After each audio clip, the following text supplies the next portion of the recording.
Sarvamanthan news महाराष्ट्रामध्ये आपलं स्वागत. पाहुयात आजच्या टॉप 10 हेडलाईन्स. मिरजेत पूर्व वैमनस्याचा थरा, तरुणाचा धारदार शस्त्रांनी निर्घुण खून, हल्लेखोरांचा पाठलाग करत पोलिसांची मोठी कारवाई, अवघ्या 4 तासात 3 संशयित ताब्यात.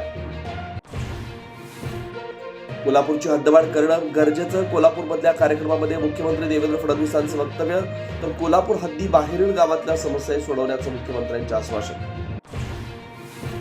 मुख्यमंत्री देवेंद्र फडणवीस, शरद पवार यांच्या राष्ट्रवादीचे नेते जयंत पाटील यांचा एकत्रित विमान प्रवास, दोघांच्या एकत्रित विमान प्रवासामुळे चर्चांना उधाण.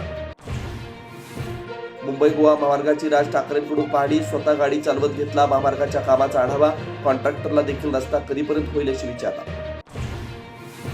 मी समाजासाठी जीव देऊ शकतो आणि वेळ पडली तर जीव घेऊही शकतो, मनोज जरांगे पाटलांचा सरकारला ते इशारा. गैरसमजामधून वैयक्तिक टीका न करण्याचे मंत्री उदय सामंत यांची जरांगेंना विनंती. पुणे नाशिक सेमी हायस्पीड रेल्वेचा मूळ मार्ग कायम ठेवण्यासाठी सिन्नर संगमनेरमध्ये चक्काजाम, अहिल्यानगरमधून रेल्वे मार्ग नेल्यामुळे पुणे नाशिक मधील ग्रामस्थ आक्रमक, लेखी आश्वासनावरती सत्यजित तांबे ठाम.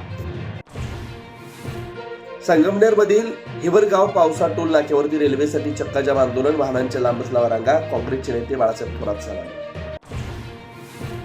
दिल्लीमध्ये शिवसेनेच्या वतीनं ऑपरेशन सिंदूरच्या स्मरणार्थ आर्मी महारक्तदान शिबिराचं आयोजन, संरक्षण मंत्री राजनाथ सिंग आणि उपमुख्यमंत्री एकनाथ शिंदे यांची उपस्थिती.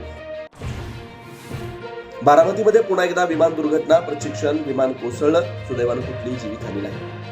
सार्वमंथन न्यूज महाराष्ट्राला लाईक करा, शेअर करा, सबस्क्राईब करा.